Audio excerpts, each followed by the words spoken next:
কুমিল্লার ১৪গ্রাম উপজেলার ভারত সীমান্ত সংলগ্ন শূন্যরেখা থেকে বেগম রোকেয়া নামে এক নারীর মরদেহ উদ্ধার করেছে পুলিশ।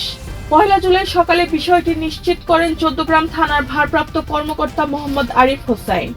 মঙ্গলবার রাত 10:30টার দিকে উপজেলার জগন্নাথদিঘি সীমান্ত এলাকা থেকে মরদেহটি উদ্ধার করা হয়। নিহত রোকেয়া বেগম উপজেলার জগন্নাথদিঘির গুচ্ছগ্রাম এলাকার বাসিন্দা এবং আলী এরশাদের স্ত্রী। স্থানীয় বরাতে পুলিশ জানায়, রাতে সীমান্তে শূন্যরেখায় এক নারী মরদেহ পড়ে থাকতে দেখে তারা পুলিশকে খবর দেন। খবর পেয়ে ভারতীয় সীমান্তরক্ষী বাহিনীর সদস্যরাও ঘটনাস্থলে যান। তবে মরদেহটি বাংলাদেশের অংশ থাকায় বর্ডার গার্ড বাংলাদেশের সহায়তায় ১৪গ্রাম থানার পুলিশ সেটি উদ্ধার করে। পুলিশের প্রাথমিক তথ্য মতে, রোকেয়া বেগম মানসিক ভারসাম্যহীন ছিলেন এবং দীর্ঘদিন ধরে এলাকায় ভবঘুরের মতো চলাফেরা করতেন। তার শারীরিক কোনো আঘাতের চিহ্ন পাওয়া যায়নি। ওসি বলেন, মৃত্যুর প্রকৃত কারণ নির্ণয়ে মরদেহটি ময়নাতদন্তের জন্য কুমিল্লা মেডিকেল কলেজ হাসপাতালের মর্গে পাঠানো হয়েছে।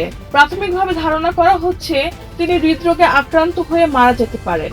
পরিবারের পক্ষ থেকে ময়নাতদন্ত ছাড়াই মরদেহ নেওয়ার আবেদন করা হলেও তা গ্রহণ করা হয়নি। এ ঘটনায় এখন পর্যন্ত পরিবারের পক্ষ থেকে কোনো অভিযোগ পাওয়া যায়নি। রেহানা বেগম, প্রজন্ম ২৪।